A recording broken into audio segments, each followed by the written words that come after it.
This is Jamie Drummond for Good Food Revolution. I am here with a returning guest for Good Food Revolution, winemaker and sommelier André Mack from Mouton Noir Wines, who is joining us all the way from, I'm not sure, are you in your garage in Brooklyn there? This is my studio. Your studio? Okay.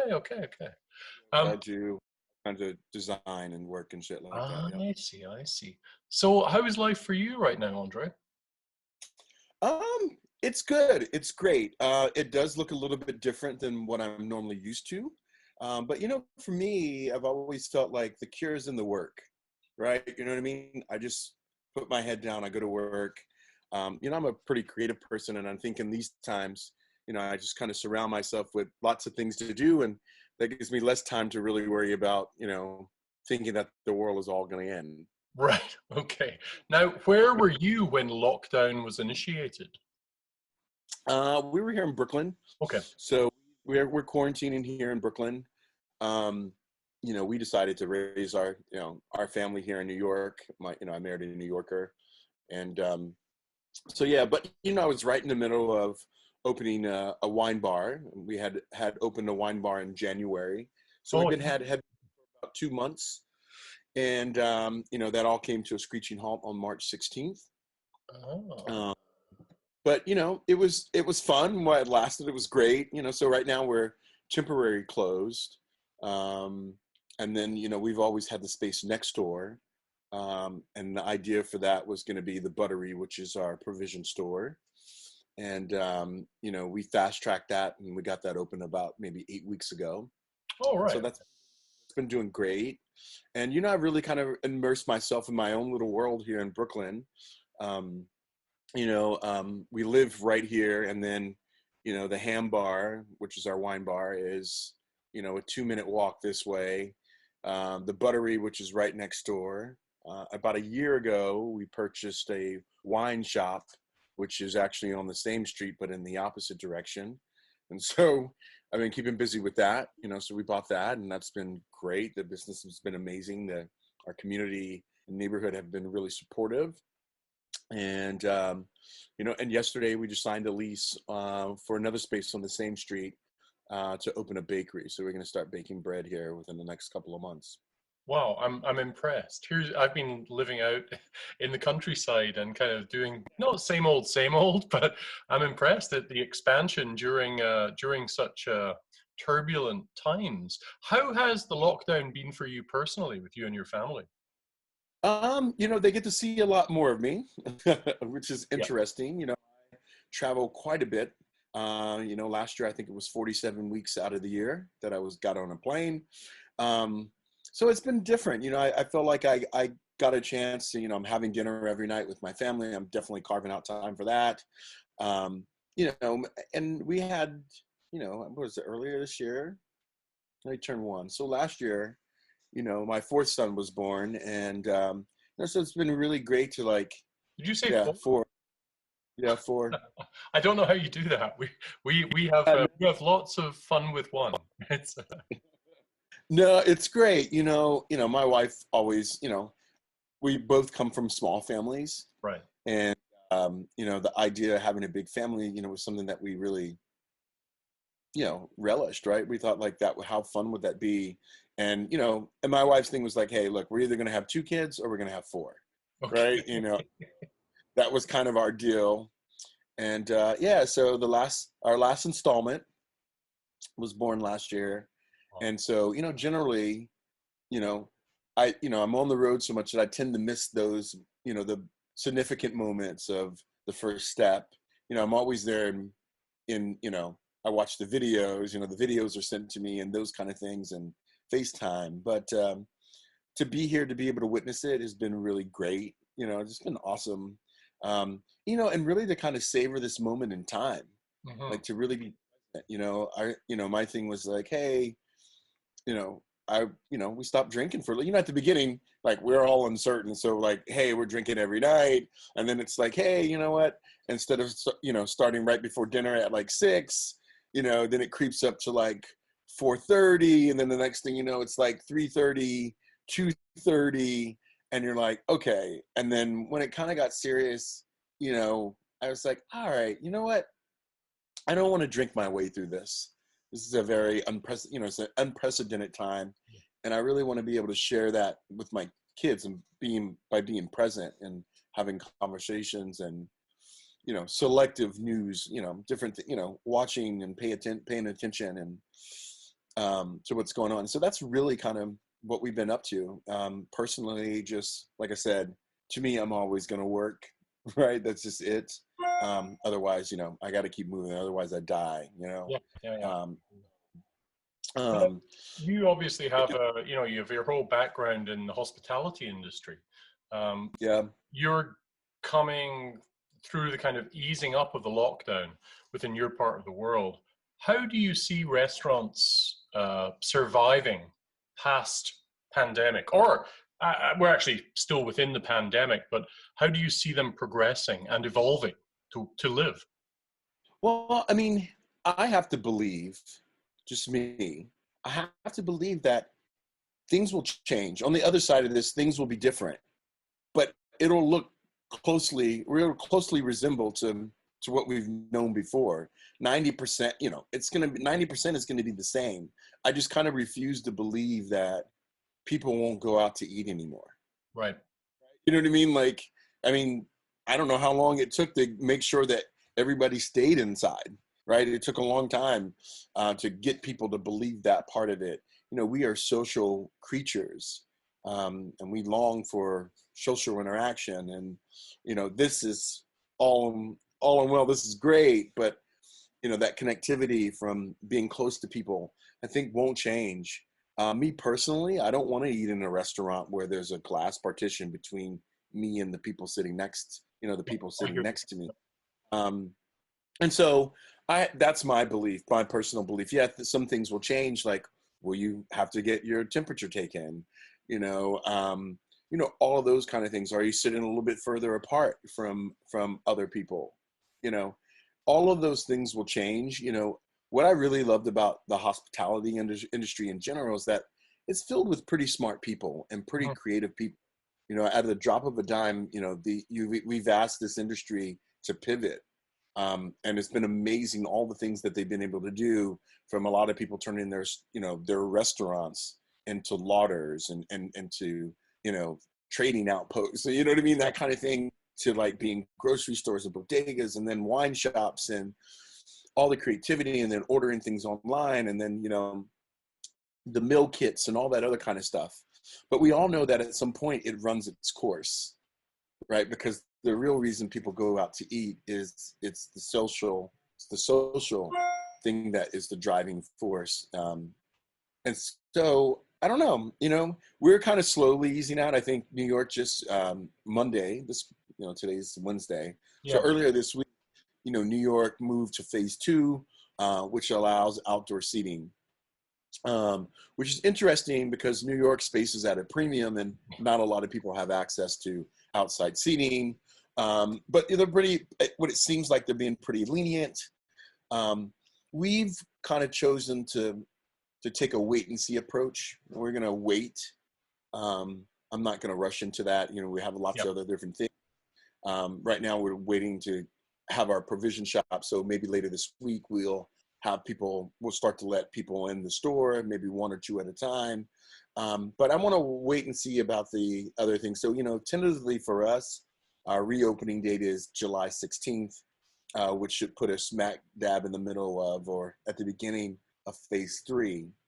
And so with phase 3, that means we can do 50% occupancy, so indoor seating, and then we'll probably see what everybody else has done and then roll out a little bit of outdoor seating as well. Oh, okay. So We you're just, cautiously optimistic for the future of hospitality.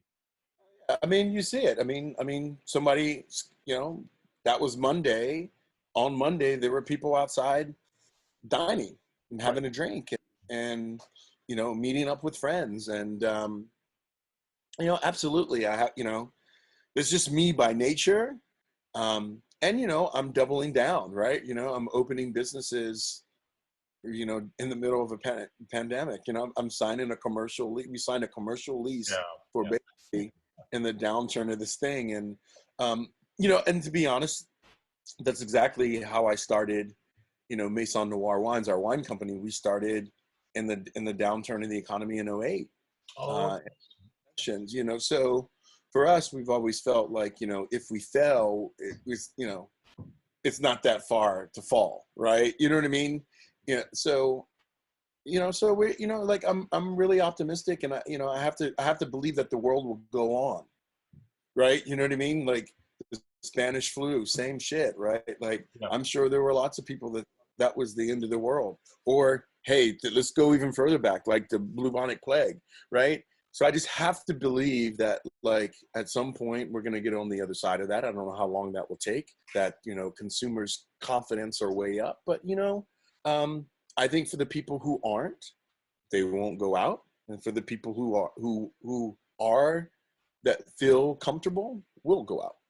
And based upon that, we're here for our community, and we understand what that means for people to be able to socialize and go out. And so, I have a little establishment, it's really reminiscent of those Spanish Homon bars that you see like in Barcelona and throughout Spain. Really small footprint, about 400 square feet. So the idea of putting 6 feet between parties really only means I could probably have 2 or 3. Right. So, so we're just in it for the community, and, and for morale. We try to, we brought back some of our employees just to kind of give them, it's a morale booster. Like if they're comfortable working, it's a real interesting time that we're in. I feel like every day I have to give my employees a standing 8 count. Like, hey, are you okay? How you feeling today, champ? You looking great. Are you feeling great? Do you want to be here? Right? You know what I mean? Do Yeah. you want to be, like, you know what I mean? Like, I know you're here, but do you really want to be here? Do you feel safe? Are you comfortable? Yeah. Right? Hit the little temperature gun. Like, I just want to make sure that everybody's okay. And and I get it. Like if money was no object for everybody, no one would ever go to work. I mean, there would be a select few, but you know what I mean? And Yeah, I so understand, yeah. people feel that because they can't, they need the money, that they have to work. And so, so they're choosing their health versus, you know, economics, this monetary thing, money. And it's kind of sad, but understand it. I want to employ some empathy and check in with them to make sure that they're feeling okay and that they truly want to be there, I hear you. kind of thing. So you know So I was re-watching the video that we shot back in 2016, and I was thinking about yeah. how much the world has turned upside down since then. And in that interview, you made a point of saying you were very cognizant of being a torchbearer for people who look like you in our industry, in the wine business. How do you feel things have advanced and or regressed since that moment in time in 2016? And I say this in direct relation to the ongoing battle for racial equity in the world that is ongoing as we speak. Correct. No, I mean, it's just been exposed. I think something like that, it would take the world to come to a screeching halt for people to listen, Mm. right? For people to understand. There was nothing else to watch. You weren't inundated with sports or anything else. When Yeah. you turned on the TV, you saw this cop kneeling on this guy's neck, and that all trickled down into different things. And people are listening now, and they're understanding. That was part of. I think Tuesday, June 2nd, was the. We're going silent in solidarity so we can just listen Yeah. and understand it, right? Because you can't really know what it feels like to be a person of color unless you are kind of thing. And so people are, we're saying, hey, we want to listen. And in the wine business, it's been the same. I still have been that torchbearer. But also, my companies aren't that big. We don't employ a lot of people. I was never going to be the largest employer of people of color. But what I aim to be is, a source of inspiration, right? I know that we're all fighting for equality, but the other part is that we should be fighting for equity, Yeah. and and I show that by like, hey, being an entrepreneur, that you can build your own company, you can have a stake in equity within this industry, which I feel like I do, and I feel like, I have been, I have a long track record of being successful in this industry, from doing lots of different things, from being an innovator, and all those kind of things. But it is, I've always known that only a fraction of the world knew how I was, even within my own industry. And the past month has, kind of really shed a lot of light on that. So I definitely, people, I'm doing lots of this kind of stuff, talking to people, telling my story again, being praised for the successes that I've had. Yeah. And so that's been, so it's been interesting. I don't know how many, there's so many people in the industry now, corralled and, enthusiastic about making these changes and wanting to know what those changes are, and all of them getting together and doing the work. Right. It's like, for me, racism isn't my problem. Right. It's the problem of the people who have a problem with the color of my skin. Right. You know what I mean? It's not my problem at all. I just want to exist in the world. But there's these other people who have a problem with the way that I look, and don't feel like I need to have the same rights. And so in order to fix that, it's those people and other people who look like them. It's the burden is placed upon them to do the work and to do the research. And I feel like a lot of my colleagues they've been reaching out, and they've been asking, I was like, hey, I'm on the phone call, but I'm only here to be, to be the voice of reason within the room. You guys need to come up with the ideas of what you feel like you want to do. It's your company. I'm not telling you how to, you know what I mean? It's like, don't do anything different in that sense of this. You build something that's unique. Now let's talk about how you can be inclusive. Right. And I think it was a shock for a lot of non-people of color, because they realized, well, hey, what do you mean? We're just hiring the people who come to the front door. A lot of them didn't know that they needed to go out of their way to go find those people. Uh-huh. That seems, this seems kind of a lot to ask, for some of them. For some of my friends who were like, I'm not real sure. It's like, I know it seems like a lot for you, but we're all going to benefit when you have many different points of views and lives in one room, and all working towards the same goal. And even if you don't know that you have these biases, sometimes it's hard to face those things and understand oh wow, that I just said that, that might be a problem for this person. Yep. Yeah. Pointing case, master sommelier, right? A friend of mine, she's taken one of the classes. She's probably one of the only people of color in the room, and one of the instructors insists on them being called master so and so, which is so insensitive to a person of color, where that was the norm, when we're talking about slavery. And so it's a trigger word, and it's so it's a lot of those different things, and just being, and then they understood, and now they're saying, well, we're going to remove that. But it's all of those kind of things. There wasn't a person of color there to tell them, hey, you probably shouldn't do that. It's interesting. I mean, that shows my ignorance, because I would never have even considered that until you mentioned it. Wow. But most people wouldn't, right? And that's not your fault, so to speak, right? It's not your fault.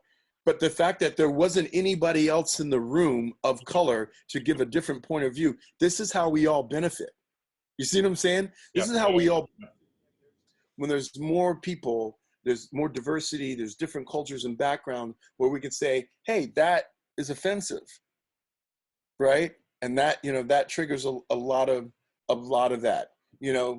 As a Black person, we still carry the burden of slavery.